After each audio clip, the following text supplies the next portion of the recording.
Can you tell Caleb NDI is glitching on the talkback? Go ahead. What's that? Oh, go ahead and do it on that. The talkback boxes or the NDI is glitching. Yeah.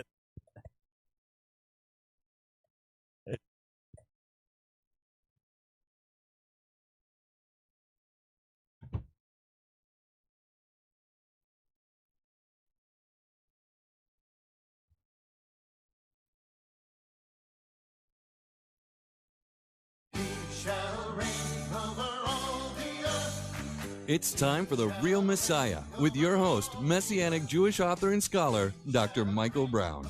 Here to open up the scriptures, answer your questions, and help you discover Israel's true Messiah. Join the discussion now by calling 866-34-TRUTH. That's 866-34-TRUTH. Here again is Dr. Michael Brown. Welcome, friends, to the Real Messiah broadcast. Michael Brown, delighted to be with you. I'm especially delighted to be with all of our friends in New York City listening on 570 AM The Mission, because there was a playoff game that we found out just yesterday that the station would be airing, with the hope that it would end in time for our show. So maybe your Milwaukee Brewers lost to the Dodgers and you're a little upset. But I figure, well, New York, you're probably upset that LA won. But more important than any of that, the game's over and we're here right on time. If you have a question about Jesus, Yeshua being the Messiah of Israel, if you differ with me as a Jew who follows Jesus and tells the whole world, Gentile and Jew, Jew and Gentile alike, that Jesus is the Messiah, if you have a difference, if you have a question, maybe you've heard about Jesus as a Jewish person and you're struggling to work this out, by all means, give us a call, 866-348-7884, not just in New York City, but wherever you happen to be watching online on our live Facebook or YouTube feed. By all means, give us a call if you have a question about Messianic prophecy or Yeshua being the Messiah of Israel.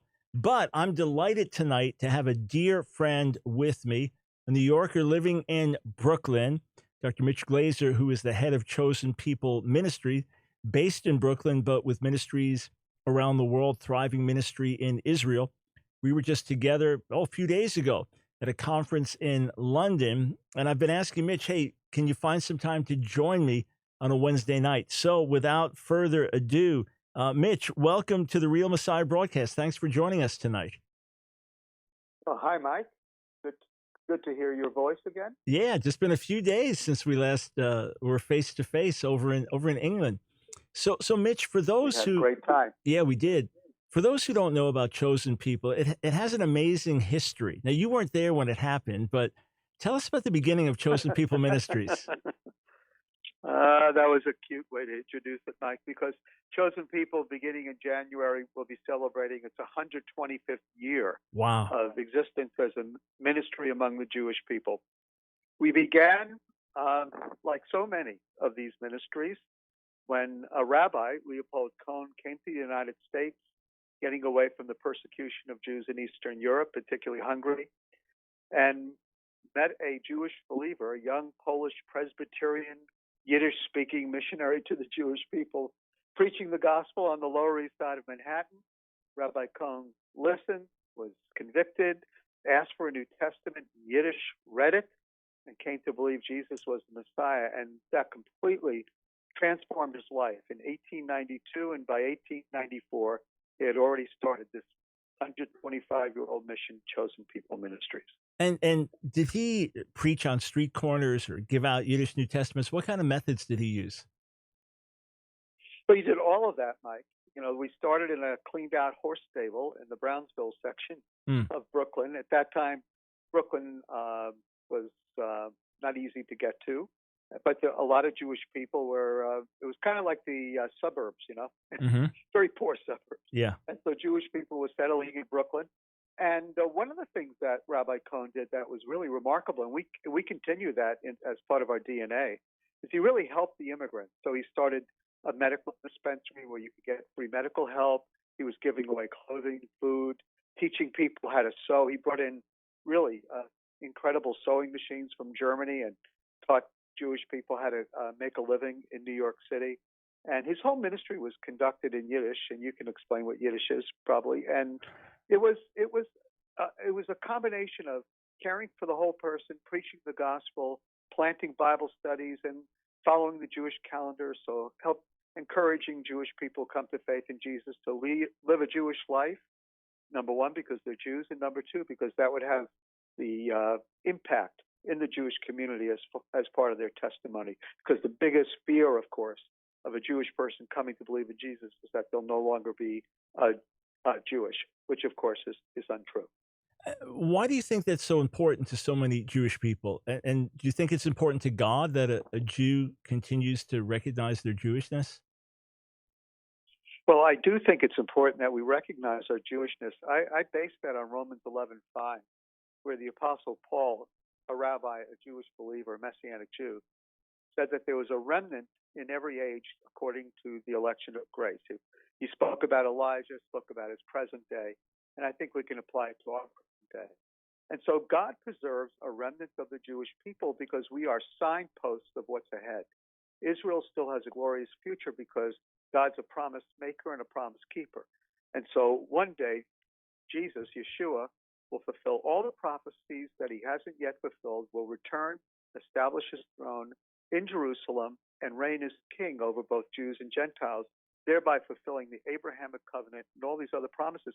Every time you see a Jewish believer who loves the Lord Jesus and follows him, you are coming face to face with clear evidence that God keeps his promises because he hasn't rejected the Jewish people. He continues to hold on to the Jewish people and has a bright future for the Jewish people. So the least we can do as Jewish believers is in one way or another is to affirm that identity, embrace it, and to live it out as God enables us. Mm. Now, you were raised more traditionally than I was. I was raised conservative Jew on Long Island, so it's pretty nominal. I was bar mitzvah, learned a little Hebrew, but it was pretty nominal. On your end, you were raised in a more traditional home. You were not ultra orthodox or anything like that, but we had a similar Right. path of getting into drugs and that whole lifestyle. So what is it that drew you in as a man raised in a more traditional home than me, falling into the whole drug scene and all that? What is it that brought you to believe that Jesus, Yeshua, was the Messiah of Israel? Well, Mike, it was nothing that I planned on and nothing that my parents were really thinking about at my bar mitzvah, you know? Uh-huh. So I was raised in kind of a modern Orthodox Jewish home, but pretty traditional. I went to Hebrew school 4 days a week. I had to, on Friday night and Saturday morning, I was required to be at synagogue. And so I was raised that way. And, you know, I also went to Orthodox Jewish sleepaway camps every year. So you would think that maybe someone would resent all that and so on, but I actually didn't. I didn't mind it. And the girls were cute, you know, and I didn't mind going to Hebrew school every day.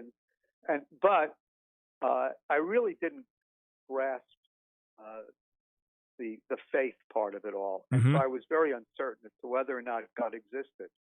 And then, fast forward quickly, I went to college, dropped out of college, went out to California, and was doing drugs, selling drugs, and all this kind of really terrible stuff that I thought was okay at the time. But my two best friends became believers in Jesus, both Jewish. They came to faith through the testimony of Gentile believers living in a commune situation in Southern Oregon. Mm. And so when they came to faith, they told me about Jesus. I went up there to kind of save them, you know, because I knew more about Judaism than they did. And of course, I didn't really know that. I didn't know that much, but at least I had read the Bible far more than they did. And even though I didn't really understand Hebrew, I could read it quickly, but I couldn't really understand it.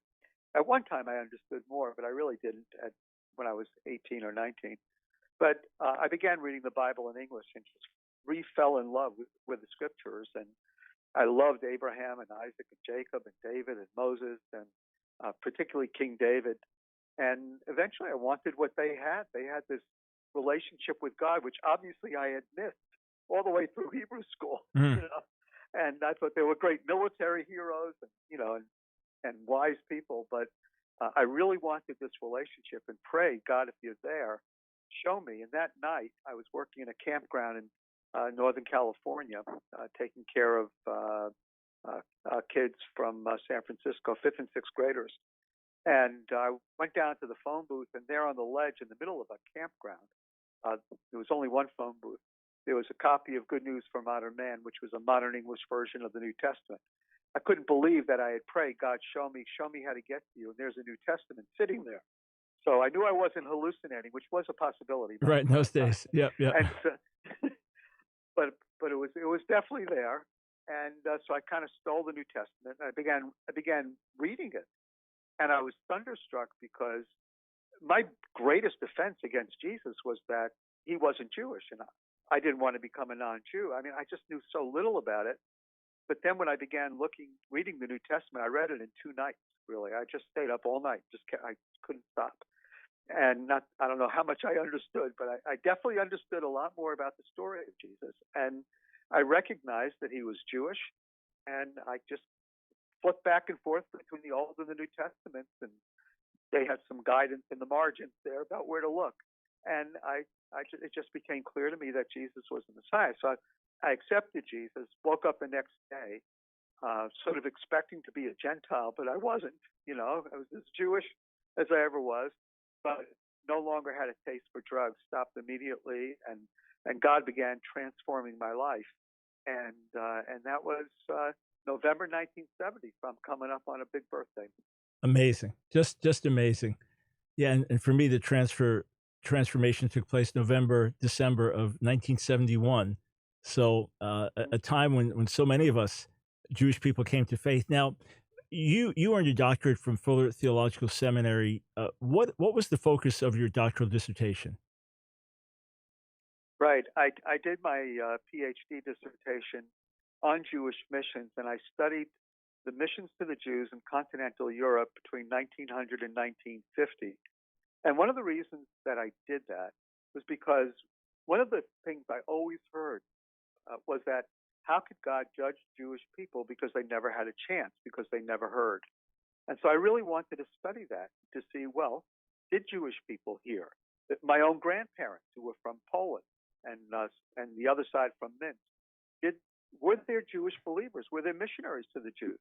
Did they hear? Or did the Jewish people have any opportunity to hear about Jesus, even in the concentration camps? And so eventually what I found out was that there were probably about 300,000 plus Jewish people who died in the concentration camps. Now, that's not a lot out of the 6 million Jewish people that died, but still it's a very substantial number. So 300,000 Jews who were believers in Jesus, from what you understand, who died in the Holocaust, out of the 6 million. We think most of them died. I mean, there were a few of them who survived, but they were in Poland, they were in Germany. They were in places where, and we know that there were dozens of Messianic congregations all over Europe. There was over a dozen missions operating in Warsaw, Poland, which had the largest Jewish population in the world at that time. And at the end of it, they were all gone. I mean, they were decimated. There were congregations all over Romania, which had hundreds of thousands of Jewish people, all gone. Same with Hungary, all gone. So what happened to these Jewish believers? We don't see them after the war, so we're quite convinced that most of them died. So they were there before the Holocaust, and they weren't there after the Holocaust. So add 1 and 1 together, and you get 2, unfortunately. And so we do, as Jewish believers, have a great legacy, and I think it increases hope, because God once again demonstrated that he had his remnant, even in Eastern Europe and Western Europe, during terrible times, and we know that the gospel was being proclaimed. And I have reports after reports from all sorts of sources showing that the Jewish believers were aggressively proclaiming the gospel in the concentration camps. Mitch, it's an extraordinary story. The suffering of our people during the Holocaust, the religious Jews that sought to maintain their devotion in the midst of it and find ways to practice Judaism. You have all kinds of stories that are told, those that lost their faith, and the stories of Elie Wiesel and the stories of Anne Frank and on. But you virtually never, ever, ever, ever, ever hear about Jewish believers in the concentration camps, and even less do you hear about them preaching the gospel. So how are you able to uncover these sources? Well, they're in a lot of different places, actually, Mike. They're not just in the mission reports, which you would expect them to be in. But for example, one of the great historians of the Warsaw Ghetto was Emanuel Ringenblum. Yes. And Ringenblum was a historian. He worked for basically the YIVO, the Jewish Historical Society. He also worked a little bit for the Joint Distribution Committee, which was a group that was helping Jews survive difficult times. And he kept a history of Jewish people in the Holocaust, and I believe that he put them in steel milk cans. Yes. And buried them, but he had a whole staff working for him, and they found 2 out of the 3, and then translated it into English, of course, and it's in a volume. And Ringenblum talks about the Jewish believers.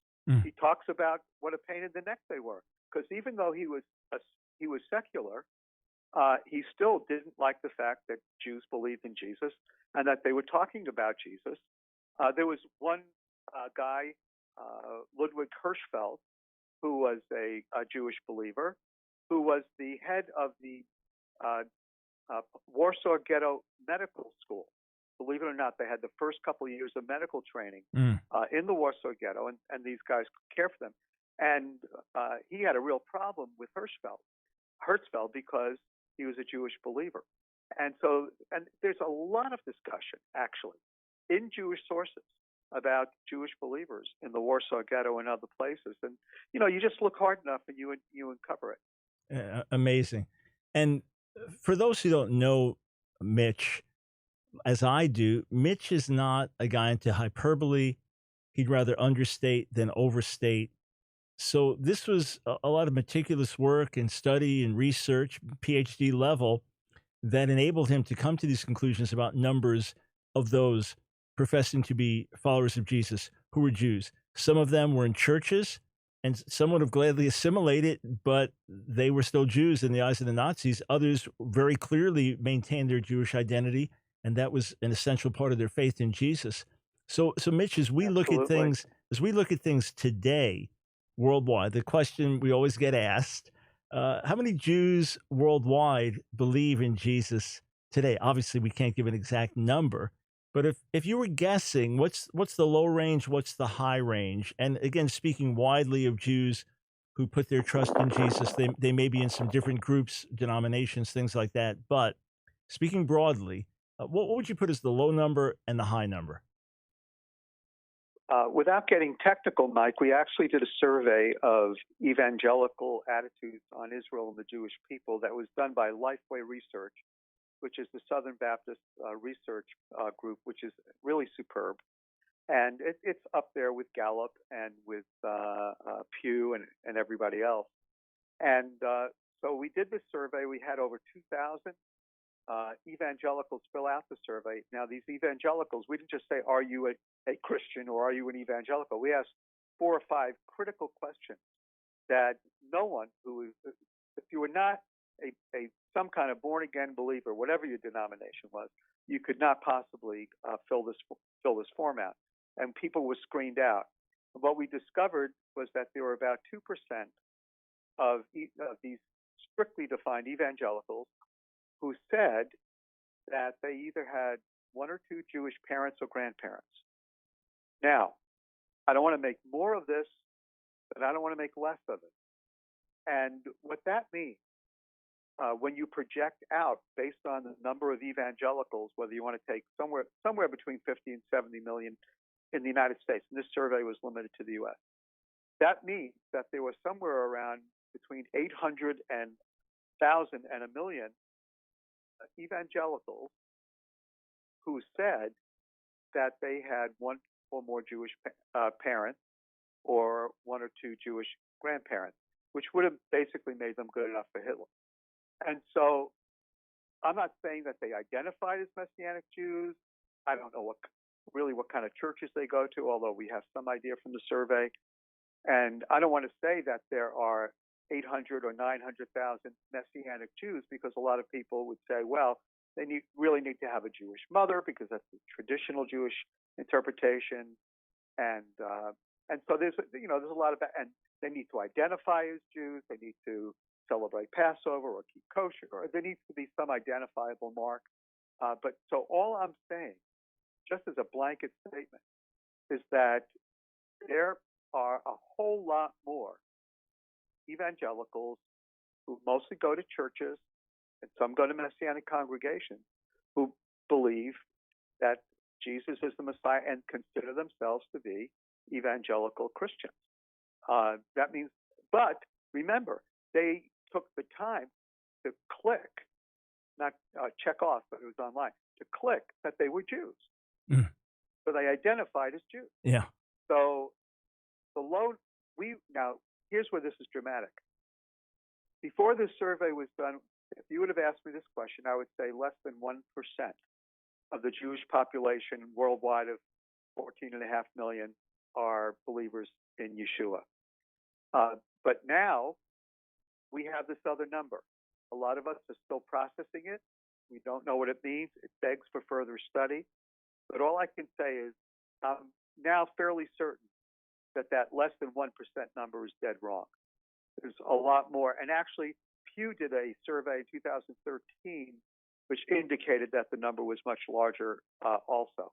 And so I think we're living in very different days. Also, the definition of who is a Jew, with all of the intermarriage and kids growing up with one Jewish grandparent or one Jewish parent and so on, that's becoming just so prominent now. And so if you only define being Jewish as someone with two Jewish parents or a Jewish mother, then you've got kids all over the place right now who identify to some degree as Jewish people, but they wouldn't meet the stricter criteria for who is a Jew that some people would hold to. So there's the information, folks. You can do what you want with it, but it's out there, and I believe those numbers are accurate. Yeah, and Mitch, there are obviously believers that are not evangelicals that are genuine believers, but we're going to have some differences on some points. But they're genuine believers. They just would not identify as evangelicals and maybe put themselves in that category, that are also Jews. So it's quite striking. I mean, in my mind, I would think, okay, minimum of 1%, maximum of 2% of the world Jewish population was Jewish. That and I can be a bit more optimistic sometimes. And you were always looking at hard data. But this is quite striking. And then, and I know you're quite aware of this, and we've got maybe 5 minutes to explore this before the break. Last year, JTA published this. So this is all over the Jewish news, looking at a Jerusalem Post headline. Study indicates 1/5 of Jewish millennials believe Jesus is the Son of God. So this is a study that surveyed 599 Jews born from 1984 to 1999, and the young adults describe themselves as religious, practice Jewish ritual, but they're unaffiliated, so on and so forth, proud to be Jewish, and yet 1/5 of them believe Jesus is the Son of God. I mean, you followed that, you commented on it. What do you make of this, Mitch? Well, I think it's true, and my whole worldview has changed on this whole thing. The other thing is, we just did a book on Israel, the church in the Middle East. Yeah. And I believe you had a very, very significant chapter in there, which dealt with the two-state solution. Everybody should get this book just to read Mike's chapter. It's a great chapter, Mike. You did even far better than I ever hoped for. It's just such a good chapter. But in that book, Erez Soref, the leader of Israel College of the Bible, did a survey of Messianic Jews in Israel, again, about 600 people, and it was vetted by a University of Tel Aviv demographer, so it's pretty good information. And we underestimated there as well. So in Israel, he's giving the number of about 30,000 Messianic Jews, when most of us were talking about 8,000 to 10,000. And he did it by surveying a lot of leaders and asking them how large their fellowships were. and then discounting it a little bit for Right. wishful thinking. Right. And came up with the number 30,000. And again, you're right, Mike. I've always been so conservative, and so this has been, traumatic for me but I was going from all anecdotal research and understanding to now some more socially scientific information, at least via surveys. And I think I have to bow to the fact, that my anecdotal research was not as accurate as this. And so I think that we're living in a different kind of day, marching towards a Romans 11 reality. And when you speak of a Romans 11 reality, you're speaking of a national turning of Jewish people to Jesus, Yeshua, the Messiah, a national recognition that the one that we rejected and that many thought was the cause of our problems is actually the Redeemer. And Mitch, are you able to stay on just a couple minutes past the break? You probably go to sleep earlier than I do. Okay, great. Because I want you to talk for a moment to our Jewish friends in Brooklyn and let them know where they can find you. But just 2 minutes before the break, there are more and more reports, little trickle here and there, and then we know some people about very religious Jews, the ultra-Orthodox coming to faith in Jesus, which is a very difficult thing because it's a very closed world. Views of Jesus are very hostile. He's looked at as a sorcerer and deceiver, whatever. Christianity is ultimately the enemy religion directly connected with the Holocaust. That's how it's viewed. And in a sense, you lose everything in that community, your family, your livelihood, your everything, your very community by following Jesus. Right. And yet little by little, there are reports and people we know personally who themselves have come to know Yeshua as the Messiah, even among the ultra-Orthodox. Would you confirm that as well? Yes, I think I think your word trickle is good, but it's a larger trickle than even we thought. And so we're beginning to see telltale signs of opening within this very, very closed community, both in the United States and even to some degree in Israel. And we don't know what to make of it yet, but we are seeing these. So there are a number of reasons, and I think one of the reasons, without sounding negative or harsh, is that some people are finding that this ultra-religious lifestyle is very constricting, and they're coming face to face with the questions of the modern world, particularly looking for happiness and personal meaning in life, and they're not finding it in these tight-knit communities, and so they're starting to look outside. And one of the places that people are looking is they're looking to Jesus. Yeah, and obviously some just leave the community and they're called off the derech, so that's off the path. Right.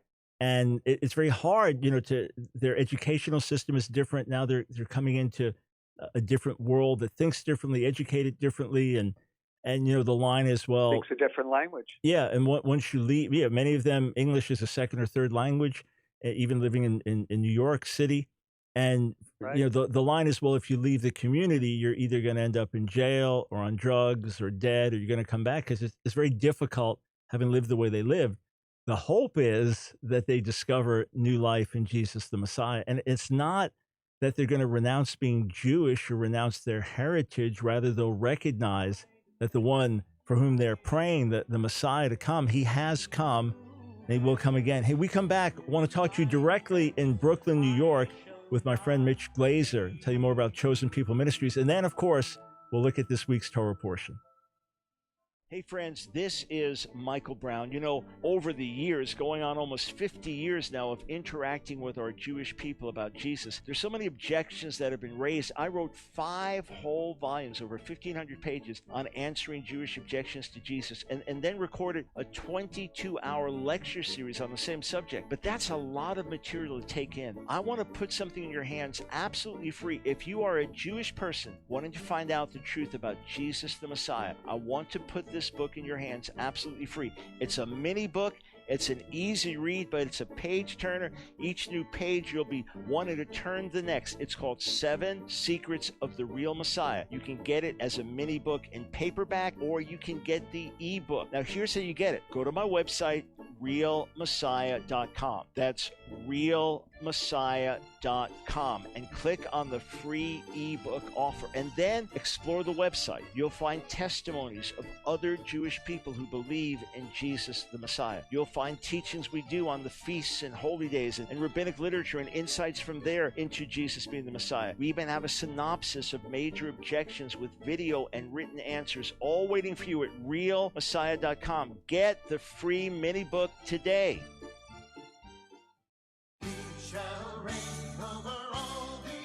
It's time for The Real Messiah with your host, Dr. Michael Brown. Join the discussion now by calling 866-34-TRUTH. Here again is Dr. Michael Brown. I'm back with my friend, Dr. Mitch Glaser, who leads Chosen People Ministries based in Brooklyn. Mitch, you are right in the heart of Brooklyn, the heart of a religious Jewish part of Brooklyn. It's very natural for you to be there as a Jewish follower of Jesus, but you've built a new center there, a new outreach center, and a place where you extend help of all kinds to Jewish people in need. Why don't you just talk to the neighborhood, talk to any Jewish friends that may be listening, and give them an invitation. Tell them what they can expect to find if they come by for a visit. Sure. We're on Coney Island, right off of Coney Island Avenue, between Avenue P and Kings Highway, and we have a building called the Charles Feinberg Messianic Jewish Center. And at that center, we have Bible studies, we have congregations, we have people there ready to help you if you need food, clothing. We have support groups, particularly for parents who have children with drug problems. We have ESL courses. We have a lot of opportunities for people to come and get some help. We also have two congregations that are meeting there. We have one that speaks in Russian, one that speaks in English, and sometimes they join together. We celebrate all the Jewish holidays, and so we have usually Saturday services, mostly on Saturday, and sometimes on other days, but mostly on Saturdays. And so we hope you would come and find out more. And we also have some great programs for children. So if you have kids, bring them. And we also have women's Bible studies and men's Bible studies all during the week. And so we want to help you spiritually. We want to help you materially if you have needs, emotionally if you need support, prayer, and encouragement. And so we'd love to see you at our Brooklyn Center, the Feinberg Center on Coney Island Avenue. And if folks want to just come by, pick up a book, some literature, what kind of stuff do you have available? Oh, we have. You can have one of my books for free. It's not cool. Not at the same depth of a Michael Brown book, but I'm telling you, but it's helpful. And the name of the book is Isaiah 53 Explained. And we have Isaiah 53 explained in multiple languages. We have it in Russian, we have it in Hebrew, and we of course have it in English. So we'd be happy to give you a free copy. And can I give our website, Mike? Yeah, that was where I was going next, because some folks say, look, I got questions, but I can't be caught dead at the Feinberg Center. I can't be walking in there and, my community wouldn't have it. But what if someone and we're so nice, Mike, that people don't have to worry. I agree. I agree. Yeah, so if folks want to go online, go ahead. Okay, there are three places you can go, okay? Yeah. Number one, you can go to chosenpeople.com. You go to chosenpeople.com, we can really help you, particularly if you're already a follower of Yeshua. You can go to chosenpeople.com, get a lot of help and encouragement, learn more about Jewish people and what you can do. So chosenpeople.com. Well, then we also have Isaiah53.com, and that's a way to get one of those free books without going to our building or our facility. And then the other, which I think is really great, is ifoundshalom.com. And you can even see Michael Brown's testimony on ifoundshalom.com. And we have about 75 or 80 stories of Jewish people from every walk of life who have found Yeshua to be the Messiah. And it'll cause you to laugh, It'll cause you to cry. And they're great stories. So that's ifoundshalom.com. I hope that you'll take advantage of these great opportunities. Yeah, great. Folks, get those down. Chosenpeople.com, Isaiah53.com, ifoundshalom.com. Just amazing testimonies there. The folks that put them out and the way they film them and all that, it just drew the best out of all of us. And so many different backgrounds, lifestyles. You're almost bound to find yourself there in one of them. Mitch, last question for you. There is the constant charge that what you're doing there in Brooklyn is completely deceitful, that you are just Christians wearing yarmulkes, Christians, instead of saying it's Easter, you say it's Passover. The whole thing is deception. You kind of try to dress up Christianity to deceive, especially uneducated and needy Jews. Obviously, this accusation has been around for decades. The fact that we're still here as Jewish believers in Jesus, that they're Messianic congregations, that they're Jewish children and grandchildren and great-grandchildren of Messianic Jews living as Jews, puts the lie to that. But if someone throws that at you, and you've had it thrown at you many a time, how do you respond? How does Mitch Glaser respond to that? Well, sympathetically, first of all, because I believe the very same thing growing up, and I was steeped in this. I lived in the midst of a very intense and fairly close Jewish community, and so I understand. But it's just not true. I mean, Jesus is Jewish. First of all, the first disciples were Jewish. They led a Jewish lifestyle. There was no Gentile Christianity at the beginning.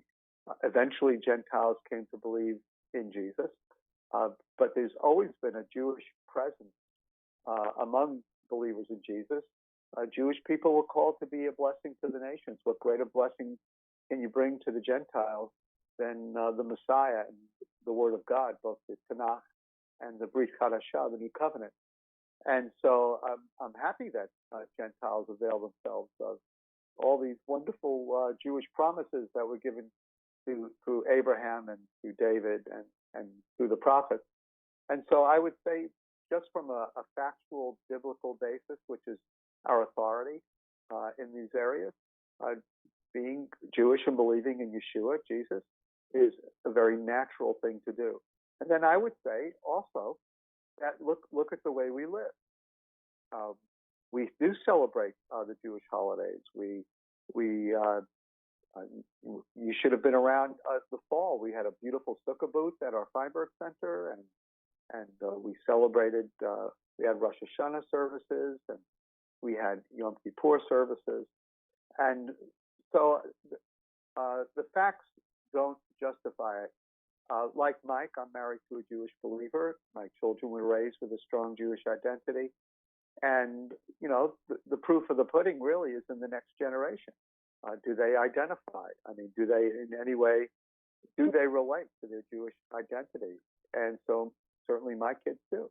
And so I think that even though the Jewish community has put this out for a long time, it's really a defense mechanism so that Jewish people do not have to stop and consider whether or not Jesus is the Messiah, because of the great threat that if you believe in Jesus, you're outside the community.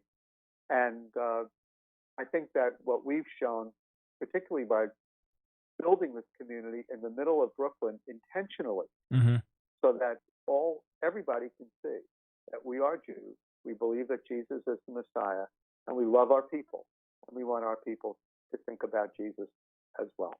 Yeah, and let me just say this last thing as a footnote. Everyone who knows me knows I'm not trying to put on a show and make you think that I live more Jewishly than I do, or dress up a certain way to give a false impression. Never done that. And I can say the same way that all the times I've been with you, Mitch, and been with your wife, Sahava, and been at Chosen People events or had secret discussions where we're planning out, strategy or an outreach or something like that. So behind closed doors, in other words. I've never once heard anyone say, well, we need to do this to look more Jewish, or we got to put this on so people will. I mean, it's nothing anyone would think about it. When we had a a Shabbat meal, an Erev Shabbat's a Friday night meal in London, and you kick things off with, certain prayers and things and lighting of candles and stuff. You just do that as a Jew. You had Jews and Gentiles there, but this was a closed meeting. This was just maybe 30 people for a dinner the night before a conference. So there was no show was being put on. And in fact, the problem we have these days is so many Gentile Christians want to live like Jews and be Right. part of the Messianic movement. So We're honored. yeah. Hey, But we're not duplicitous, and Yeah. that's what we're accused of. We do it in order to persuade. We do it dishonestly in order to convince. The truth is, we just do it because we're Jews. Yeah, it's who we are. And just like in the wider Jewish world, you have some that have a very observant expression and some less so. And then you have some level of assimilation. It's the same thing Right. among Jewish followers of Jesus. You have those that are more observant than others. But the thing that runs commonly is this deep sense of of feeling a greater calling as a Jew and a greater responsibility to God as a Jew because of our faith in Jesus. If not for that, we'd be dead on drugs somewhere, decades ago. So, Mitch, great talking to you. And I know that God's doing great things among our people. Just hearing these things are fresh over the air encourages my heart. But many tears have been shed. Many Christians have prayed for years. In fact, I know 3 times already I said we're done, but this last thing. Okay. I was with one of our grads, a Japanese Christian woman, last week. She had been waiting for over a year to see me. She missed me last time in the States. She was here again. She came in with another friend. These 2 women are active in ministry in Japan. The church is there, very small. They both have a tremendous love for Israel and the Jewish people. And she sat there. We were sitting across from each other at a desk. And I held her hand as she sobbed and sobbed, saying, forgive us, because she had learned about church history and what had happened in church history and Christian persecution of Jews, which was so foreign to her. And she had this tremendous love for the Jewish people.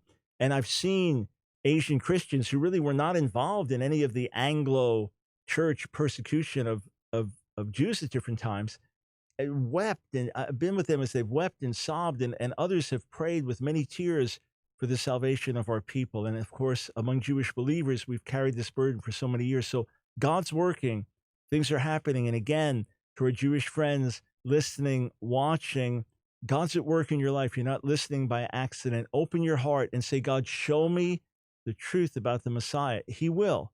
He'll do it. Mitch, thanks once more for being with us. Really, really appreciate it. Thank you, Mike, and thank you for your ministry, and God bless all of you listening, and for praying and supporting all that Mike is trying to accomplish. And for Jewish people out there who are seeking, I live in Brooklyn. You can get to me through the website. You can call 212-223-2252. I'd love to talk to you and make myself available to you. Awesome. All right. Next time I'm in Brooklyn, Mitch, I'm looking for you. Okay. You have the number. All right. Got the number. God bless. All Thanks, man. God bless. Bye. Well, that's some amazing news. And trust me, I've known Mitch a long time. He always understates. He always undershoots. He always has these modest estimates.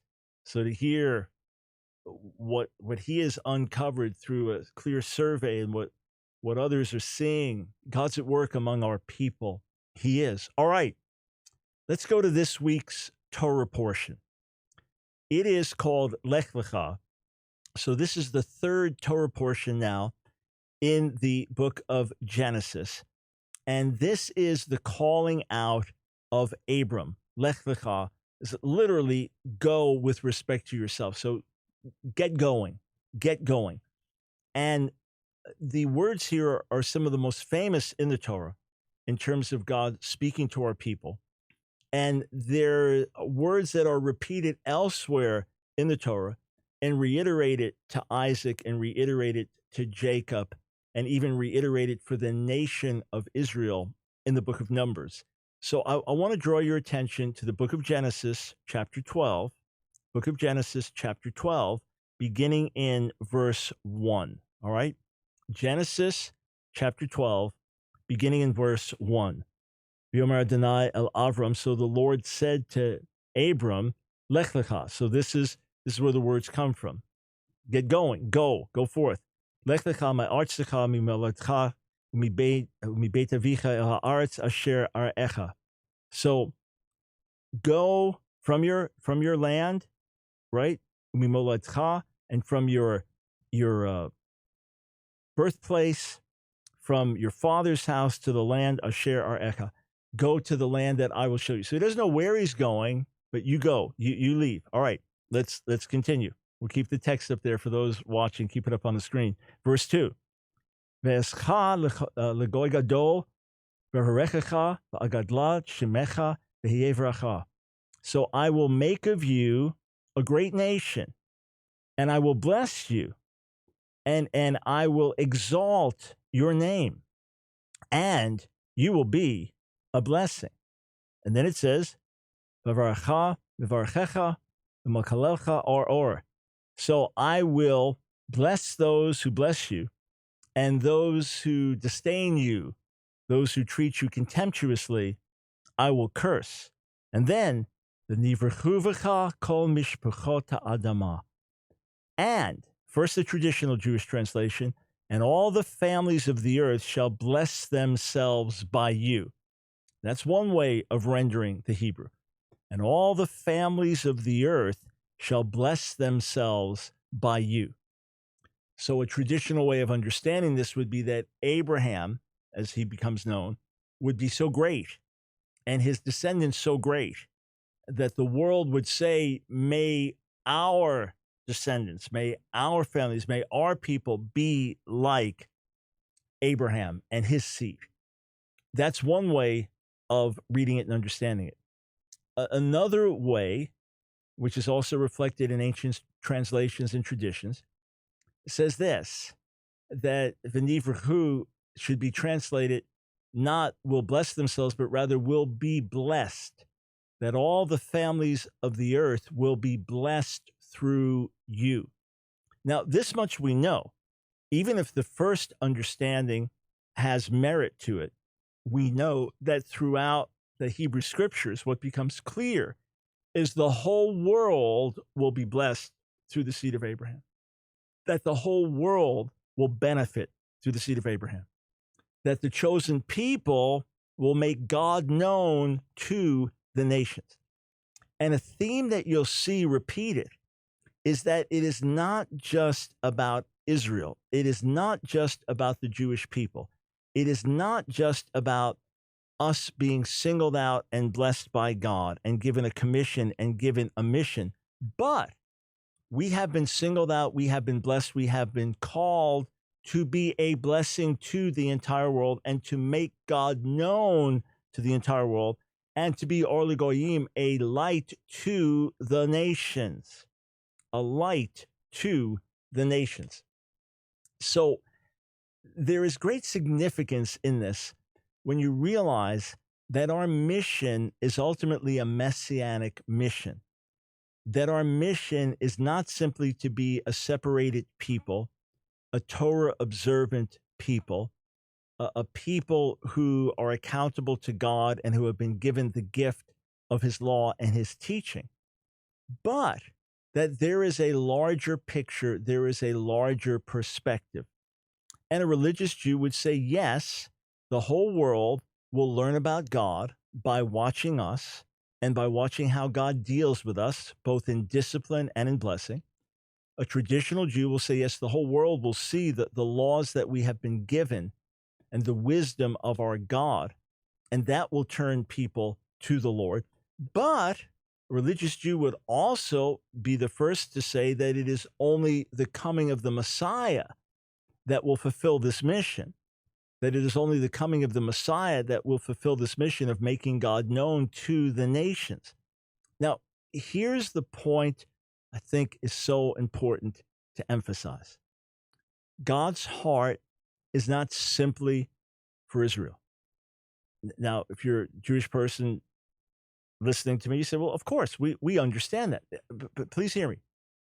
If you pray through the traditional Jewish prayer book, the Siddur, which has so much beauty in it, so much scripture in it, and many fascinating traditions that are part of the what end up being prayed as well.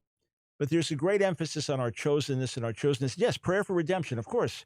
Pray for the resurrection of the dead and redemption and coming of the Messiah and all those things, and the rebuilding of Jerusalem and God's glory filling the earth. I mean, these are some of the hopes and prayers. But there's a great concentration on God choosing us out and singling us out, which is certainly a biblical theme in the Hebrew Bible, in the Tanakh, what Christians call the Old Testament.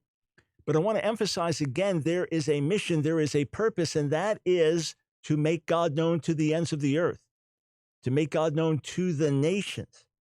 And I would dare say that if you are a religious Jew, that is not your primary focus. You think of Christian missionaries going to the ends of the earth and making God known. You think of others taking the message of the God of Israel and carrying the Bible and saying, know this God, turn from your idols and follow this one true God. You don't normally think of traditional Jews doing that. And the traditional Jew would say, but as we live our lives, we're making God known. I would say overall that because of our sins and our failures as human beings, we have been judged by God. We have been scattered in judgment. People have learned how God treats his family when they sin against him and the consequences of sinning against him. And there have been admirable qualities among the Jewish people that have been positive in many ways, that have brought light and help and hope to the world. I don't deny any of that. But I dare say if you live in Israel today, the secular Israelis do not feel that they're learning about God by and large from the very religious Jews. In fact, they tend to be put off by them and are upset with leaning on the government for their lifestyles and not fighting in the military. In other words, they have not even brought the light of God in many ways to their nation, let alone to the nations. And I remember years back when my dear friend Rabbi Shmuley Boteach came to our School of Ministry in North Carolina, and he gave a talk to our students. And I said, listen, you pick any subject you want. You give a talk to our students. We won't do a debate. We've done enough debates. This one, you just give a talk. What you pick the subject. We do a debate another time while you're there, but you pick the subject and you talk to our students and I won't rebut them. So his subject was why Christians should not proselytize Jews. Then at the end, he did Q&A. And there was one of our students, I believe from Ghana, either Ghana or Cameroon. And he said to Rabbi Shmuley, how is it that the Jewish people have been a light to the world? And Rabbi Shmuley gave his answer, and he's always going to be lucid and articulate. And then this man said to him, my nation was an idol-worshiping nation.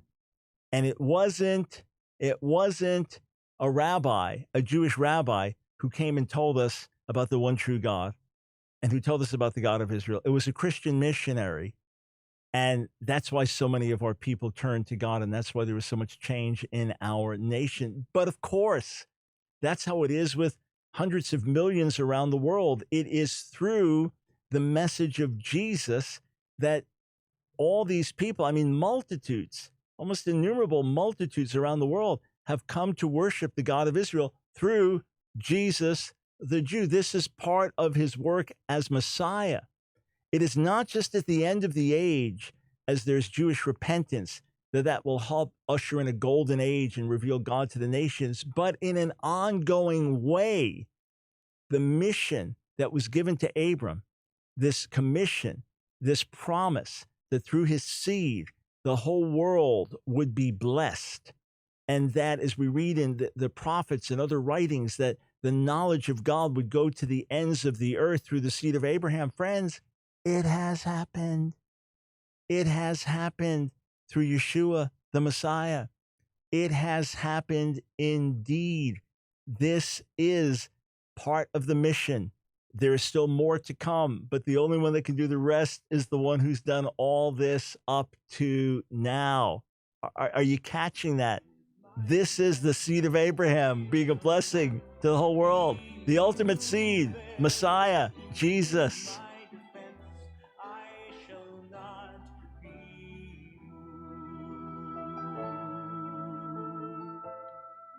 Hey friends, thanks so much for being part of today's broadcast. I want to speak to you for a moment. If you are a follower of Jesus the Messiah, would you partner with me in bringing the good news of Yeshua to the lost sheep of the house of Israel? Is there anything more sacred or precious we could do together in the Lord? Friends, we have resources we need to get out in Hebrew. We have enhancements we need to put on our Real Messiah website. We need more help to answer the many questions that come in from Jewish inquirers and from those wanting to know about the Jewish roots